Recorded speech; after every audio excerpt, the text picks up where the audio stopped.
Fresh off a bad loss, but a good week of practice. 15-5 Xavier looked to bounce back at home against Seton Hall today. Pirates sitting towards the bottom of the Big East standings, while Xavier was in third place at tip-off today. 13-game home winning streak also on the line for X today. First half, Pirates would get off to a good start. Brandon Mobley drains a three. It's 15-9 Seton Hall. Following a timeout, Mobley from almost the same spot does it again. 18-9, the Seton Hall lead at CINCINNATI. Late first half off a missed free throw. Samaje Kristen gets it back, lays it in off the window, gives X the lead 23-22. He had 21. Second half, Muskie's down 5. Miles Davis, top of the key. Deep three, 56-54, tight one. But then the Pirates close on a hot streak, and it's Mobley again. 59-54, the lead back to 5 after the three. And in transition now, no one accounts for this guy. Cena from the corner with a dagger.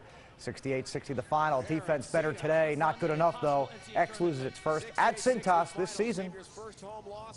Sometimes people get lackadaisical. It's a long week. You get lackadaisical, and then the ball gets thrown up, and then you're just not mentally ready. You might be physically ready, but mentally you're just a little bit slow, and you could see that, which is why they started off on their run at the beginning of the game. Kentucky looking to bounce back from a loss to LSU at Missouri today. Second half, Mizzou's Jabari Brown. Send it, Jabari. He went on a 9-2 run of his own and was capped there, 66-63. Cats in the process of coughing up a big lead. They settled down, though. Andrew Harrison finds Alex Poitras, 78-71. But then Brown keeps the Tigers in it. Deep three. It's a 4-point game. He had 33. One last surge, though, for BBN. Julius Randle. Tough jumper in the paint. He had 18. Cats hang on. UK had 4 starters in double figures, and they win by 5 at Mizzou. Struggling Buckeyes in Madison to play Wisconsin today. Second half action. Quentin Ross breaks a 35 all tie with a three. It's 38-35 OSU. Ross had 13 to lead the Buckeyes. Late stages now, 1-point game. Missed free throw. And look at this.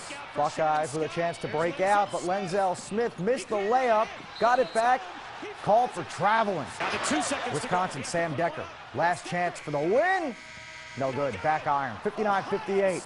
Buckeyes win one they had to have as they knock off number 14 Wisconsin on the road. Bearcats on an early practice with South Florida set to visit Fifth Third tomorrow at noon. Our Brad Johansson will have the call of that game on the CBS Sports Network. Cats could be looking at a top 10 ranking on Monday morning, provided they take care of business tomorrow against the Bulls team that's just 2-6 in league play.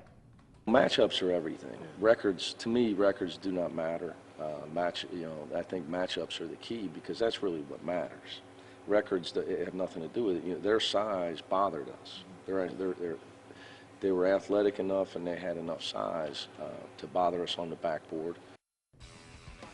All right, Redhawks and the Norse in action today. Miami with a 4-point win over Eastern Michigan. NKU got drilled in Jacksonville, 95-77.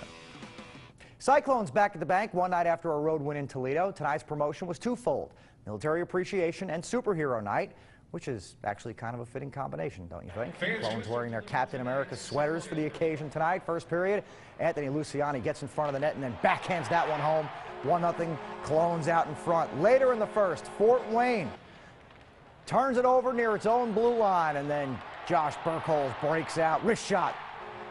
Snipes that one through for a 2-0 Clones lead, but that was it for the Clones. Fort Wayne scored 6 unanswered. 6-2 is tonight's final.